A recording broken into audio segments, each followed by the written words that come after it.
Have you ever had one of those days when just moving around, doing your favorite things just got too tiring? Well, I'm going to help you get moving around freely by the end of this session.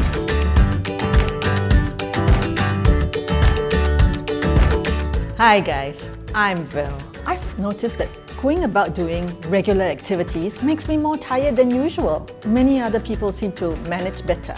So I'm here to find out how. Let's welcome our PT instructor, Pearline. Hi Val, thank you so much for having me today. So today I'll be showing you some movements to activate and strengthen the muscle groups. You are going to sit on a chair and then hold the side of the chair for support. Slowly lift your leg, squeezing your muscle when you reach the top. Remember not to let the feet touch the ground, you want to keep the tension there. Remember to also keep your core engaged.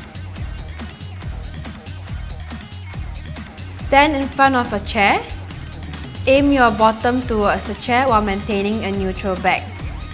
Bear in mind not to arch your back as this will cause you to engage your lower back. Take a seat on the chair and whenever you're ready, engage your core and use your legs to stand back up. That was really good. I could feel the burn in this area here above my knees. And I'm very confident that after this, I can go about my daily activities without getting too tired. So that's all we have for you today. But do check out our other episodes for a complete workout and some fresh ideas. This is Val from SilverStreak, signing out.